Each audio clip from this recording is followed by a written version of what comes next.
reaksiya daxil olurdu. H-NO3-la da daxil olurdu. Nə alınır reaksiyadan?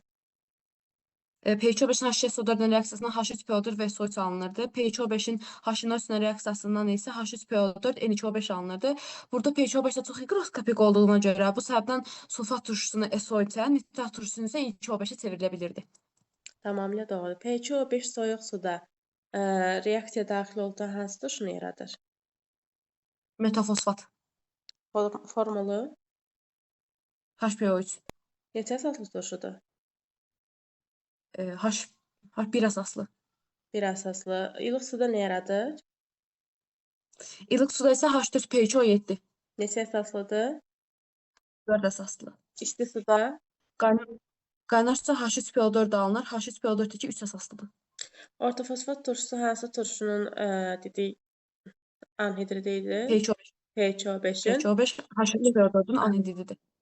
Daha doğrusu düz deyirsən. H3PO4 sənayedə necə alına bilər? Sənayedə biz onu PH-O5-in elə H2O ilə reaksiyasından ala bilərik. Bir də ki, kalsium 3PO4-2-nin qatı sulfat turşusuna reaksiyasından kalsium SO4 və H3PO4 ala bilərik. Əla. Laboratoriyada necə ala bilərik?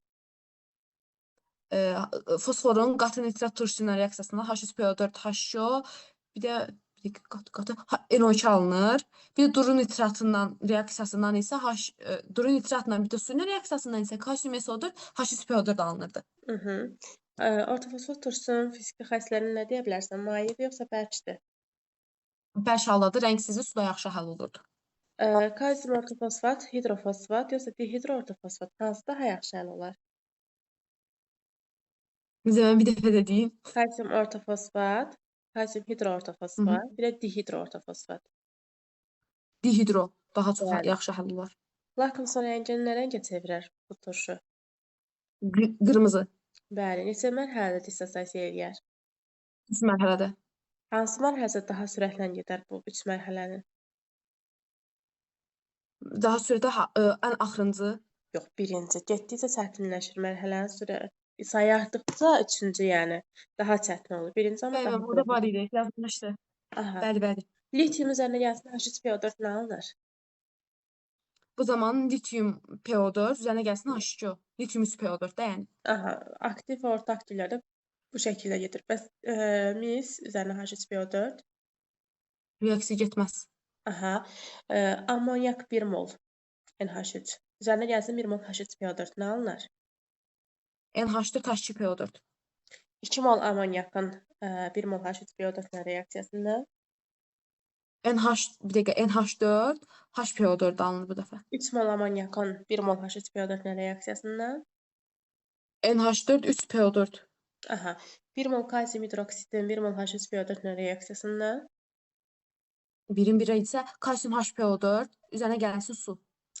1 2 mol mol suda kalsium yəni. hidroksidin 2 mol H3PO4 ilə reaksiyasında Kalsium H2PO4 2 üzərinə gəlsin H2O.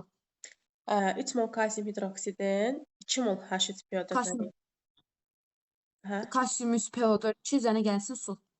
H3PO4 parçalanında hansı turşuya çevrilir? H4PCO7 bir də suya. H4PCO7 də özlüyündə HPO3-ə çevrilir. Aha. PO4 iyonu nə ilə təyin edilir? Ortofosfat turşunun normal duzlarına sadəcə natrium 3PO4, kalium 3PO4, NH4 3PO4 bunlar yəni suda həll olurdu. Ona görə də bu duzların suda məhluluna gümüş bir nitratın suda məhluluna təsir göstərsək sarı rəngli argentin PO4 çöküntüsü əmələ gəlir. çöküntüsü gəlirdi. Bəli. Kalsium dihidroortofosfat üzərinə gəlsin H3PO4. Reaksiya getmirdi. Bəli, çünki yetərincə turşudur bu. Amonium dihidroortofosfat üzərinə gəlsin H3PO4. Yenə getmirdi. Natrium dihidroortofosfat üzərinə gəlsin H3PO4. Yenə getmirdi.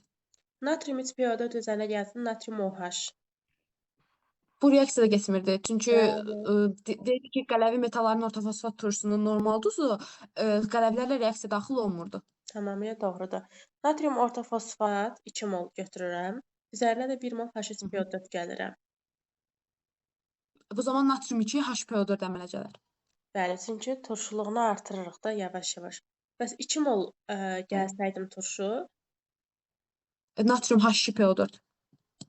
Tamam. Bəs natrium hidroortofosfatın üzərinə, yəni bir hidrogenli duzunun